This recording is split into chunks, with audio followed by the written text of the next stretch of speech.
Hello everyone, Generation Y Conservative here, and today we're going to be talking about the zero tolerance policy within the public school system. Now, in case you're not familiar with what the zero tolerance policy is, it's in regards to guns on campus of high schools, middle schools, elementary schools. And zero tolerance means that you can't have anything in relation to firearms, even as a reference. Over the past couple of years, we've seen some ridiculous circumstances that I'll have listed for links under the description, as many as I can find that I can name off, in regards to how the zero tolerance policy has been taken to ridiculous levels. And I'll also tell you why I believe that that kind of thing has happened and where we've come from to get to this point and why it's happening the way it's happening.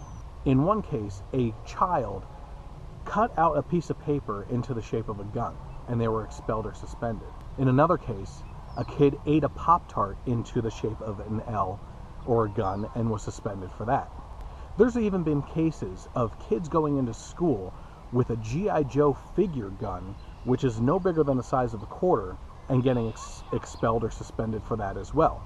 But the most extreme case that I ran into that was in regards to zero tolerance policy was a couple kids that were playing with super soaker guns at their house on the front yard, and a neighbor happened to call the police and have them come because they saw firearms. These were clearly neon colored guns that were squirting water. The neighbors could tell that, but they were somehow offended by this. Now, what does this have to do with the zero tolerance policy within the schools? Well, the kids happened to be playing with squirt guns within 20 yards of a school bus stop. It wasn't a school day, the bus wasn't coming, but because it was within that distance from the school, that child was disciplined for it. Now, these are obviously extreme cases, but they are happening, and they're happening more frequently. So why have we gotten to this place in America that we can't even have a little G.I. Joe figurine gun that's no bigger than the size of a quarter?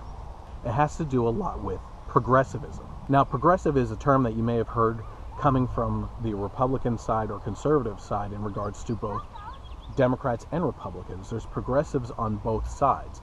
And the progressive ideology is to take something and draw it out over a long span of time so that people get used to the idea instead of trying to force it on them immediately. Because a lot of those politicians know that the average American citizen wouldn't go for those types of policies.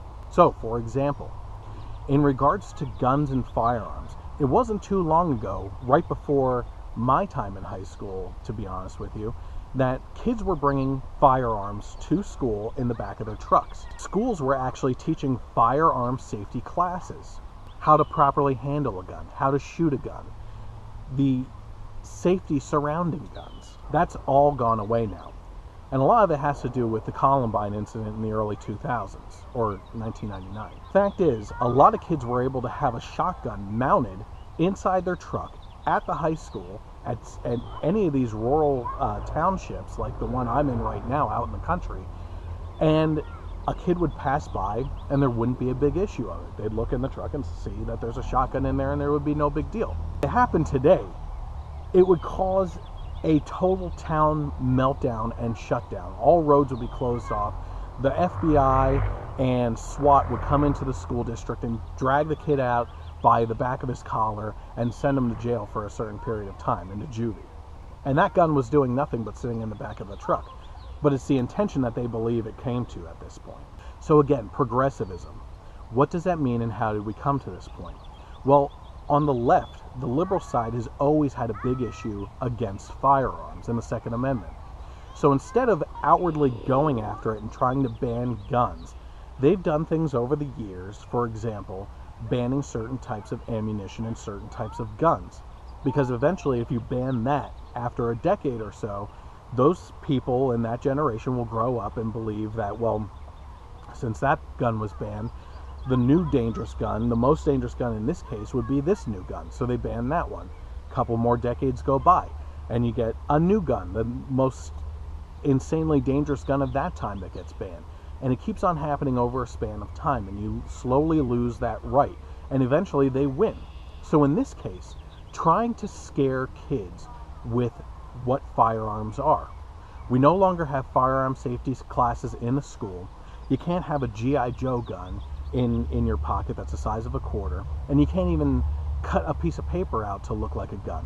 As a matter of fact, one other story I heard is that someone pointed to someone like a gun and they were expelled for it.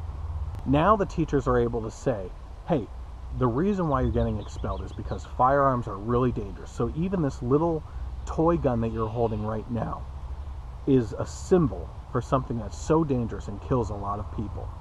Well, that kid then looks at that gun, this little toy gun, and they start thinking. And over time, as that kid gets older, they start seeing every firearm as something that's really dangerous. As they get to be a parent, that is instilled in their children, but they probably take it a step further, and that's a progressive way. It gets worse and worse and worse. So by the time 3 generations go by, guns are nuclear weapons at that point. They might as well be nuclear weapons, and that's the way that progressives work. So we've gotten to a point in America where the zero tolerance policy is BS in my mind. If a kid has a piece of paper, a Pop Tart, points a finger, or has a G.I. Joe gun, and they get expelled, I would expect everyone in that community to show up at the school board meeting and raise a ruckus, because it's absolutely ridiculous. Let's save this type of fear, anger, and angst towards this topic for something that might actually happen. If a kid comes to school with a squirt gun that's painted black to look like a real gun, that's something completely different. Then there's cause for alarm. But until then, we shouldn't be raising such a stink and working and whittling away at the Second Amendment and other rights that we have. Am I too far out of line? Let me know what you think in the comments below. Should water guns, fingers, Pop-Tarts eaten into the shape of a gun, or paper that's cut to be like a gun be something that you should expel a kid for? Or is that going too far? Do you agree with me? Maybe you know some other stories. Either way, I want you to comment below the video and let me know what you think.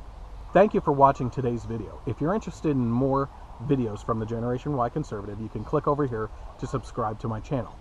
Otherwise, you can also click up here to watch my last video, which is in regards to how social media is going to shape the future of the political process, whether it's the general or primary elections. Until next time, I'm the Generation Y Conservative. Thank you.